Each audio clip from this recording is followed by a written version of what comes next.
In France, 86% of students have successfully graduated this year, which is the highest record of all time. They run around and dance, hopeful for a thriving college life ahead. Meanwhile, in Jules Ferry High School, the environment is the exact opposite. The news channels report it as the least-ranked high school of the year, with only a 12% pass rate. The academy inspector, deputy inspector, and the principal are in a meeting, discussing the students' poor performance. They have employed the best teachers in the city, and the students aren't dumbasses either, which makes it difficult for them to understand the cause of failure. If the pass rate doesn't rise up to at least 50% this year, the sponsors will stop funding the school and it will have to be closed. To avoid this, they come up with a new strategy that no one has ever tried before. They want to appoint the worst teachers in the country. Since the best ones didn't give them the results they wanted, they are hopeful the worst ones will make a difference. That logic checks out.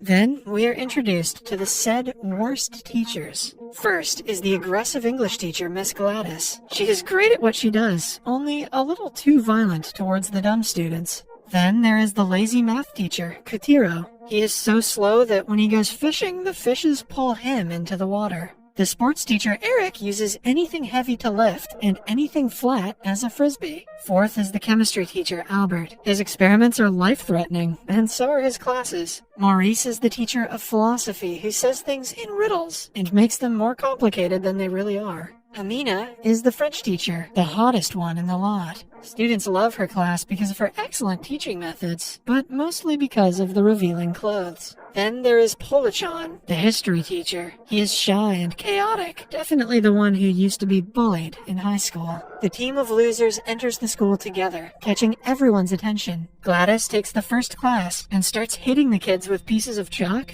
instantly. She seems to enjoy bullying them more than teaching them. One of the students is Nectarine, the usual teacher's pet, and the only one who studies. She skipped a grade last year because of her amazing grades, and doesn't forget to mention it every chance she gets. Then we are introduced to the class clown, who is always late, Bouillard. He enters the classroom and instantly becomes a victim of Gladys's assault. The entire classroom is stunned by her unique but mostly frightening personality. The next class is Kutiro's. Being the lazy man he is, he comes 20 minutes late and takes an extra 10 minutes to write his name on the board. Then he takes a smoke break and stays outside until the period ends. The history teacher Polachan enters the wrong classroom and finds the German teacher in the front. He mistakes her for a student and asks her to join the others. The teacher tries explaining, but Polachan doesn't listen. After awkwardly fidgeting with papers and talking about Napoleon for a few minutes, he is told he is in the wrong class. He apologizes before rushing out.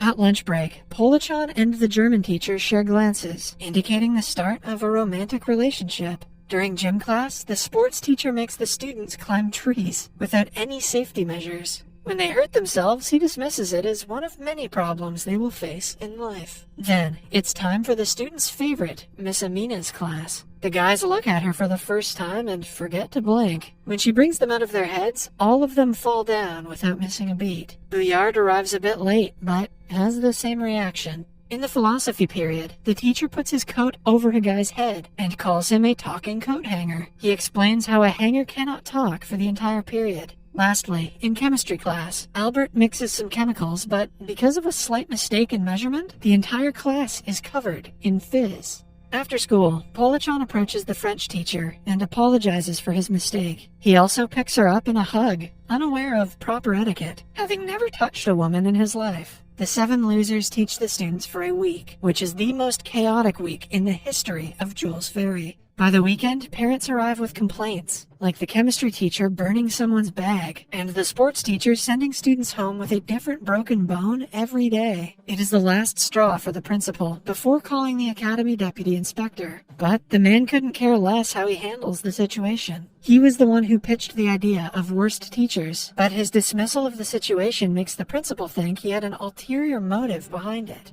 The next day, the principal takes matters into his own hands and tries his best to mold the teacher to his ways. First, he glues the pieces of chalk onto the table, so Gladys won't be able to hit the students. When she resorts to the duster instead, the string attached to it hits her back in the face. Then, when it is Katiro's class, he brings out a picnic chair to rest on it as usual. But this time, a short circuit causes a small explosion, making him jump. When he decides to end the class early, the principal pretends to be the clock on the wall and reminds him of the time. Polachan's problem is that he cannot stop talking about Napoleon, so the principal interrupts the class with a PowerPoint presentation on the topic he is supposed to teach. For the chemistry period, he locks all the chemicals except for water, so that no more explosions take place. Also, presumably, so that the students learn nothing. To get rid of Amina's revealing clothes, the radiator is broken, and everyone has to wear layers of clothing. In the meantime, Polachan is still attempting to impress the German teacher. He asks his colleagues for help, who suggest he act tough whenever she is near. Polachan takes the suggestion seriously and pretends to be a typical bad boy after school. He shows off his non-existent muscles and asks her out on a date. However, he realizes he is doing something wrong when she refuses. It is finally the end of the term. The teachers have been depressed lately because of all the restrictions they have been put through. So, when the deputy inspector comes for an inspection, they complain about all their problems. He sees a pattern that the principal is too invested in the teacher's way of working. Hence, he gives them the absolute right to their classes. Now that the group can do whatever they want, they do not hold back. Polachan teaches about Napoleon while cosplaying as him, while a lazy Katiro rests on a hammock for the entire class. In one of Gladys's classes, Bouillard pulls on Nectarine's hair, making her whine.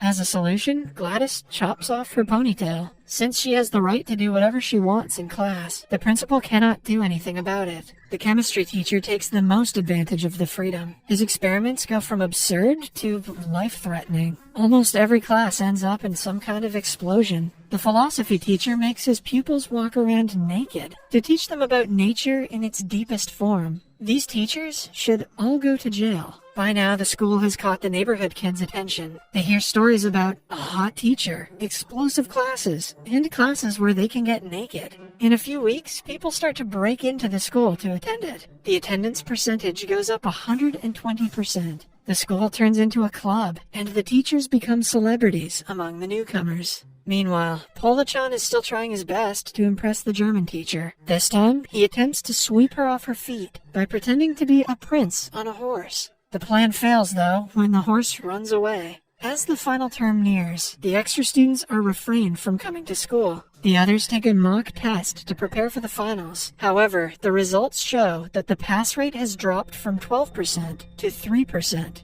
The teachers do not know what to think of it. The principal is also shocked that the pass rate could go any lower. He meets the deputy inspector and tells him that his plan is not working. It is then revealed that the man never wanted it to work. He wants to get the pass rate as low as possible, so the academy inspector would be fired, and he could take over the position. He knew the new teachers would fail, which is why he appointed them. Polachan overhears the conversation and runs to his colleagues to tell them. After finding out they are France's worst teachers, the group is determined to prove otherwise. Polachan gets the idea to steal the exam papers. The others join in, and they start making an elaborate plan to do so. They even practice dodging bullets in case they are caught. Then, the execution day finally arrives. The group joins a crowd protesting outside the ministry. When the police chase the crowd away, Gladys lies down on the road and goes unnoticed. Then, while Gladys and Katiro wait outside, the others barge into the ministry. Amina distracts the guards with her beauty, letting the group enter the building and into the protected room. But an unpredicted problem arises when the safe has a lock that needs a 6-digit code to be opened.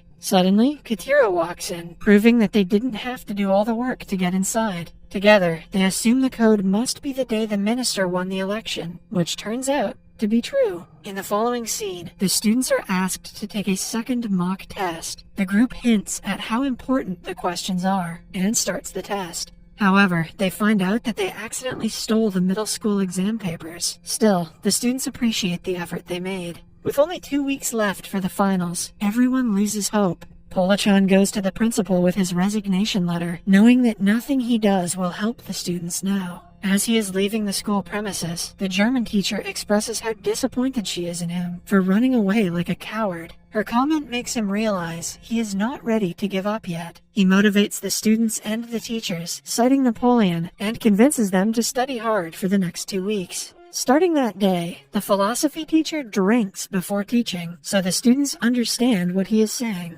Gladys allows them to wear helmets so they won't be hurt when she throws pieces of chalk at them. And the sports teacher trains them harder than ever. 3 weeks later, the results are published. To everyone's surprise, the students show the biggest rise in pass rate, but it only reaches 49%. This means the teachers are unsuccessful and the school won't be in operation anymore. The deputy inspector celebrates his win by drinking in front of his boss and revealing it was his plan all along. What an idiot. Just as everything is going downhill, the principal receives a letter that changes everything. Because of Bouillard's repeated bad performance in school, he is expelled. One less failure means that the pass rate rises to 50%, all thanks to Bouillard's stupidity. Everyone celebrates the win and treats him like a prince. After that, as per the agreement, the teachers are allowed to transfer to any school they want. But they all decide to remain in Jules Ferry for the half of the students who didn't pass. Somewhere else, the deputy inspector is riding a boat on a river filled with crocodiles. It turns out he was transferred to a rural village by his boss. In the last scene, we see the German teacher kiss Polachan before they click a group picture for the yearbook.